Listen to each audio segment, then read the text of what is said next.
All right, we're going to look at a side attack now. And again, the advantage here is the threat is flanked. He can only bring a half of his arsenal upon us. The disadvantage is that we have not debilitated him at this point, so we need to begin with a closing attack. I mean, he may see us coming. We're going to slip attack and slash just above the back of the knee joint. This is one of the few freaking times that I do a mechanical cut. You always finish that one for me because I always forget. I actually remember this time. Okay, so anyways, we're going to do a mechanical cut on angle 3 or 4, depending on which way he's facing. You know, we want to cut that big freaking tendon right here. Preferably both tendons if we can. We're going to check the hand on the side facing us and immediately slash the throat on angle 3 or 4. We're going to slash again in the opposite direction, so we're going to come with a combo attack, whether it be this way or that way.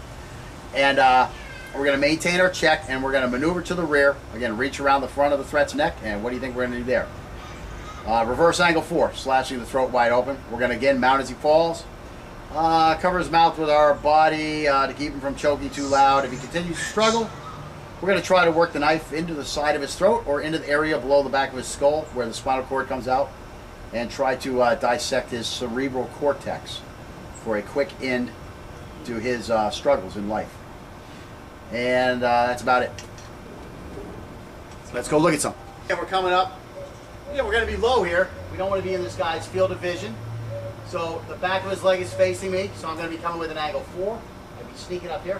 I mean, who knows what reason I have to do this attack from. Maybe he's standing against a building here. Maybe there's a vehicle right here. And there's a building over there, so I can't come from any other angle. He's standing in a corner. Anything like that. Here I come up. I'm going to be here. Bam, here. Immediately coming back up here. I'm trying to get to his throat. I got this hand here. I get this here. And now I'm trying to roll this over. And again, can I take that leg from here? Yeah, I can take that leg from here. That's what we were talking about. We didn't show in that one attack where we took the rear. But once we get here, yeah, we can take this leg out, give him a little less chance to counter. And again, take the throat, grab him back over, roll him back over, take him to the ground. Again, the main reason we're going to that leg, the mechanical cut, is twofold. First off, there's a very good chance that he's going to see us. And the chance where he's most likely going to see us is when we get very close. So if we cut him right away, he can't get away from us. That's what we're trying to do.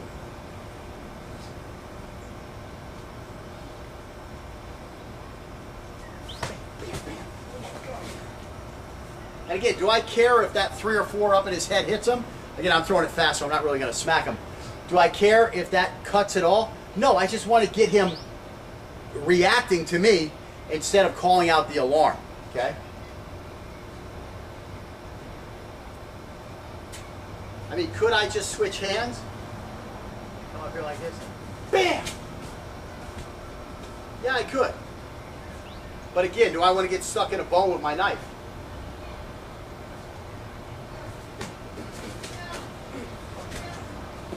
Here, he tried to take my hand. He's got my hand. So now we can wrestle down here. Now he can cover his mouth up. Now we can wrestle from down here. You don't have a chance to yell. I can start choking him. Now we'll see how well he wants to fight. Thank you, sir. Now face the other one. Okay, so now here he is this way. This is the preferred way to come up on him. Being a left-handed fighter, I'd rather hit on this angle 3. Bam, bam, bam. Bam, I got him right there. If that lends better to me, I'll do one more.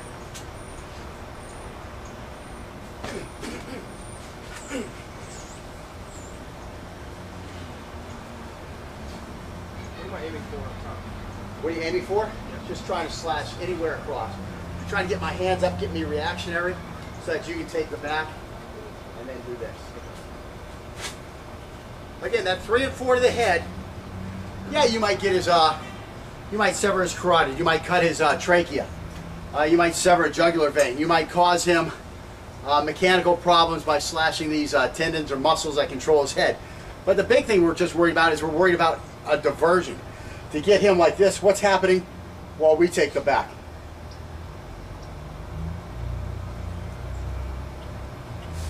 We'll do the first one slow.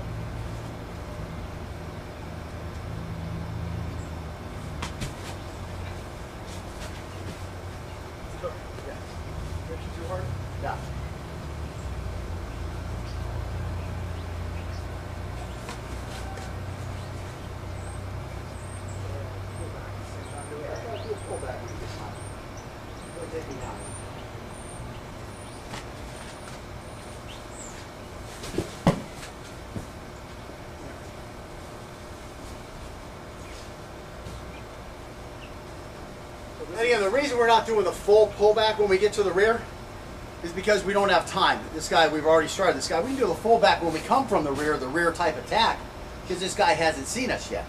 But when we come from the side, we've already cut him. We already got his hands involved. We just need to get to that neck as soon as possible. We don't really want to take time now to worry about taking that balance off. We just want to get that thing sawed and done.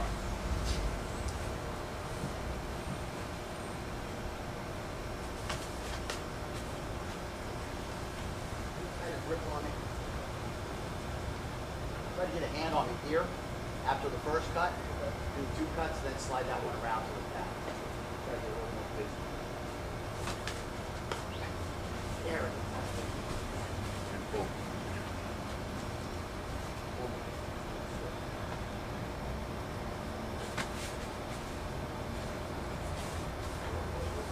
And again, that was no problem. He came with the forward of my leg, and he came up with a hooking angle 3 thrust to my neck. Nothing wrong with that. What works for you? What you think you can do most effectively?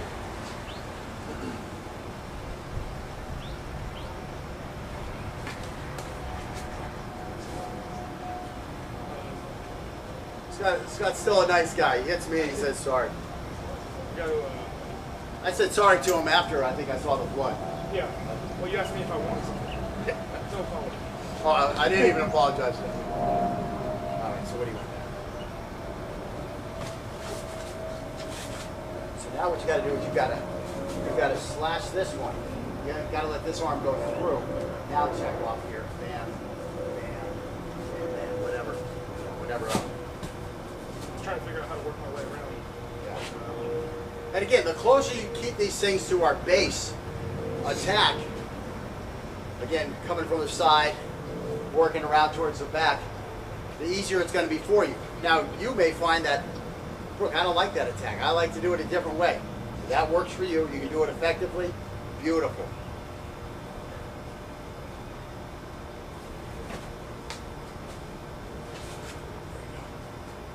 That arm, I'm still feeling like the arm's in the way. I got to go down and across.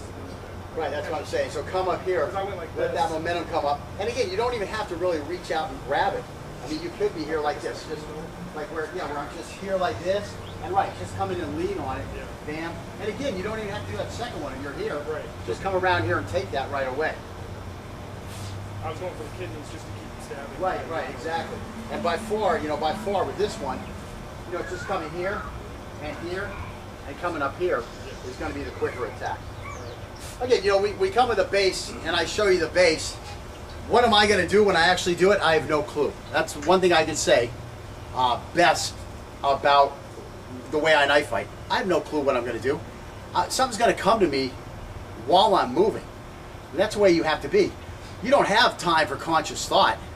You just have to do enough reps of everything so that it just comes out. It's like when I'm talking right now, I don't have a script. I'm not following a script. I've thought about this enough times, and it just comes out, and I'm just talking. That's the way your knife moves. They have to be that natural also, where just what comes out next is what's supposed to come out next. You don't want to try something tricky, like when I try to use a big word, and I have to look over to Scott, to get a little help there. You don't want to be in those situations. You want to use nice, simple words where everything comes out, and it continues to come out until the bloody, lethal ending. And so yeah, try to put lethal in there. I should have just put the bloody ending of your guy. Try to put something tricky in there, had a little stagger. So just keep simple things that just keep you moving. Boom, boom, boom, boom, boom, until this guy is gone.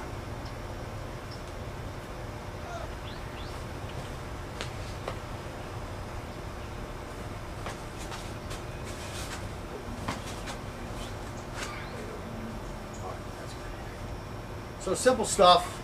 Again, when are we going to use it? When are we going to use it? We're probably never going to use it. Until WROL happens and, the Chinese come and take us over to make the debt good. We run out of oil and there's mass starvation and militias form up to protect themselves. We just moved to Uganda. I'm a little too old to get a call back from the Marine Corps. Yeah. You suddenly find a job opportunity in Uganda and Gorillas are everywhere and rebels. Gorillas are everywhere, and you have to get home. You know, something like that. You know, I mean, just not a whole lot of opportunities for it. In the toolbox, yeah, throw it in the toolbox. Did we work on some different attacks? Yeah, we worked on some different attacks. I mean, the first 3 attacks, yeah, the first 3 attacks were much more valid than the last 2, which are more pure sentry removal type thing. But again, you know, your buddy is in a scrap with somebody. You know, the guy's back is to you, and he's holding a gun on your buddy. You have a knife.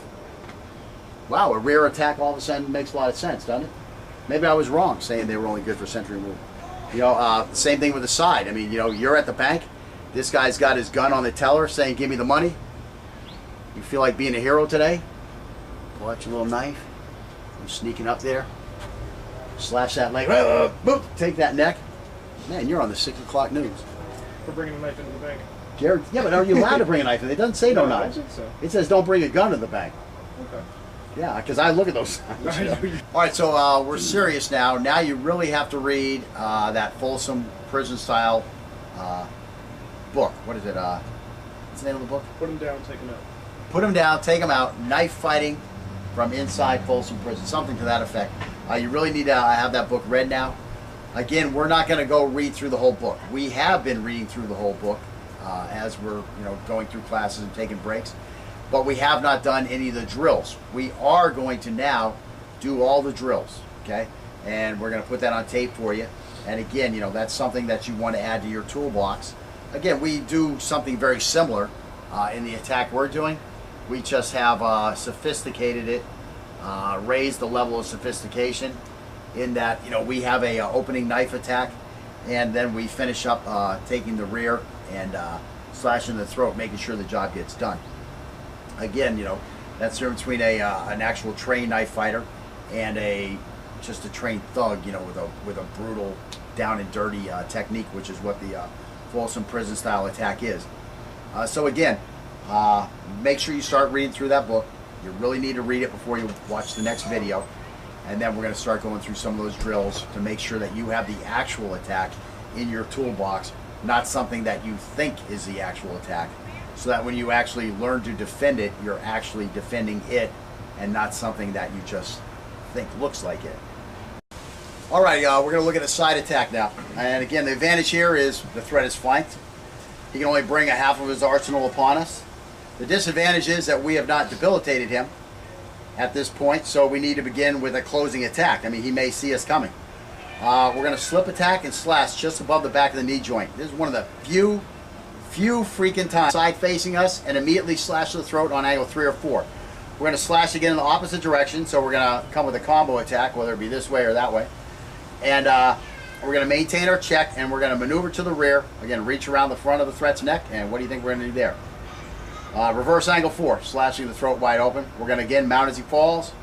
Cover his mouth with our body to keep him from choking too loud. If he continues to struggle, we're going to try to work the knife into the side of his throat or into the area below the back of his skull where the spinal cord comes out, and try to dissect his cerebral cortex for a quick end to his struggles in life. And that's about it. Let's go look at some times that I do a mechanical cut. You always finish that one for me because I always forget. I actually remember this time. Okay, so anyways, we're going to do a mechanical cut on angle 3 or 4, depending on which way he's facing. You know, we want to cut that big freaking tendon right here. Preferably both tendons if we can. We're going to check the hand on the and we're coming up. Yeah, we're going to be low here. We don't want to be in this guy's field of vision. So the back of his leg is facing me, so I'm going to be coming with an angle 4. I'll be sneaking up here. I mean, who knows what reason I have to do this attack from. Maybe he's standing against a building here. Maybe there's a vehicle right here.